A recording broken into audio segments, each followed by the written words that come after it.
Good morning, Paromita's ব্লগে তোমাদের আবার ওয়েলকাম। চলে এসেছি একটা নতুন ব্লগ নিয়ে।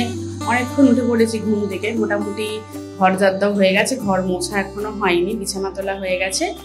এখন যাব নিচে ব্রেকফাস্ট করতে। তো চলো ব্লগটা এখন থেকে স্টার্ট করছি, আশা করি তোমাদের ভালো লাগবে। চলে এসেছি ঘর মুছতে। এই জামা কাপড়গুলো দেখেছো ভাঁজ করা আর হচ্ছে না, এত ব্যস্ত থাকছি বাইরের কাজে। আর যেহেতু সামনে পুজো, ওই জন্য পুজোর কাজ করতে করতে এই দিকে না লক্ষ্য রাখতে পারছি না। আজকে গোছাতেই হবে, তাই চটপট ঘরটা মুছে নি।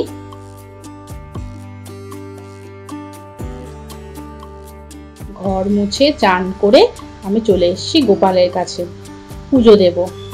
তাহলে চলো পুজোটা এবারে করে ফেলি। চন্দনটা পরিয়ে নি।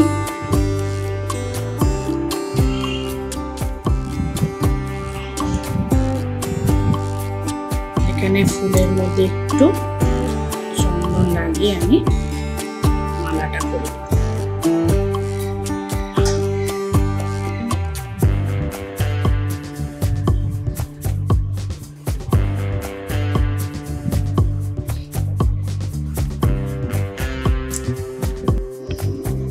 এবারে বাঁশিটা দিয়ে দিলাম। তুলসী পাতায় চন্দন সহযোগে গোপুর পায়ে অর্পণ করলাম। আর জানোই তো তুলসী পাতা ছাড়া পুজো হয় না। একটু ফুলের মধ্যে চন্দন লাগিয়ে গোপালের পায়ে দিয়ে দিলাম।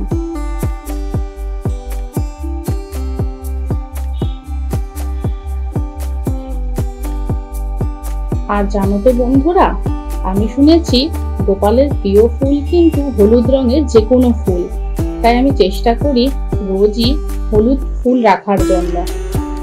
তাই বেশিরভাগটাই হলুদ ফুল দিয়েই আমি পুজো করি, দেখতেও ভালো লাগে। আর দেখো সিংহাসনটা আমি কি সুন্দর সাজিয়েছি। ও সিংহাসন না, এটা তো দোলনা। আর দেখো বেশ কিন্তু লাগছে, সব গাঁদা ফুল দিয়েই সাজিয়েছি। তোমরা কিন্তু আমাকে জানিও সাজানোটা কেমন হয়েছে। এরপরে গোপালকে আজকে ভোগে দেব লাড্ডু। সেদিনকে কিনে এনেছিলাম, সেই লাড্ডুই গোপালকে আজকে ভোগে দেব। দুটো লাড্ডু দিচ্ছি গোপালকে।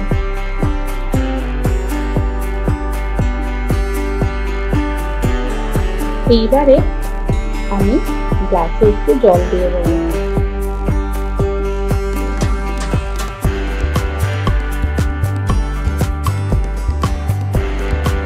এই দেখো দারুণ লাগছে কিন্তু বলো গোপুকে। গোপু ভোগ রেডি। আর হ্যাঁ, অল্প করে মিশিয়ে দিয়েছি।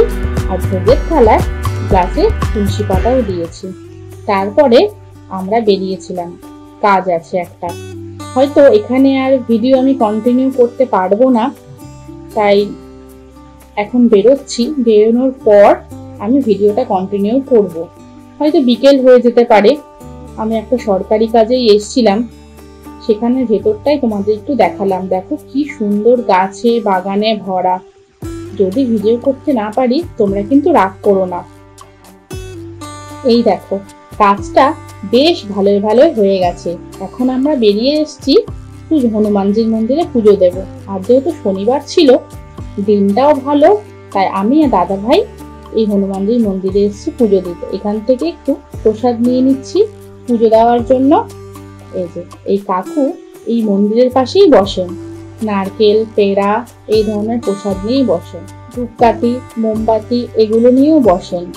তাই আমরা এখান থেকে প্রসাদটা কিনে নিয়ে ভেতরে যাব।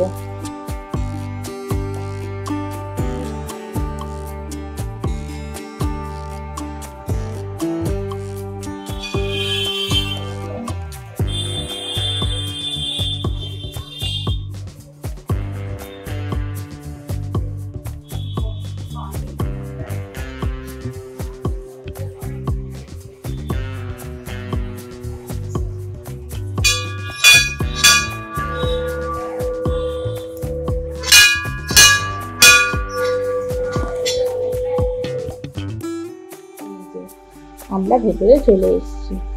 আর এই হচ্ছে মন্দিরে সব ঠাকুর দেব দেবতা। আর এখানে এই পুরোহিতের কাছে আমরা পুজো দিয়ে প্রসাদটা নিয়ে নিলাম, আর উনি একটু ঠাকুরের টিপও পরিয়ে দিলেন আমাদের। আর এই হচ্ছে সেই বজরংবলী, তোমরাও একটু দর্শন করে নাও। আর যেহেতু শনিবার ছিল, মন্দিরে বেশ অনেকটাই ভিড় ছিল, প্রচুর লোক এসেছিল। অনেকে ওখানে বসে বজরংবলী নানা রকমের বই পড়ছিলেন, নানা রকমের গান চলছিল ওখানে, বেশ ভালো লাগছিল পরিবেশটা। এই যে দাদাভাই এখানে বসে বজরংবলী নাম জপ করছিল, আর আমরাও একটু প্রণাম করে নিলাম। মন্দির থেকে বেরিয়ে এখন চলে এসেছি বাড়িতে। বাড়ির সামনেই এই ফুচকা দাদা বসে, যা অসাধারণ ফুচকা বানায়। তাই ফুচকা খেতে খেতে আজকের ব্লগটা এখানেই এন্ড করছি। যদি আমার ব্লগটা ভালো লেগে থাকে অবশ্যই লাইক, শেয়ার, আর যারা যারা এখনো সাবস্ক্রাইব করোনি অবশ্যই সাবস্ক্রাইব করে কিন্তু পাশে থেকো। তাহলে চলো, টাটা।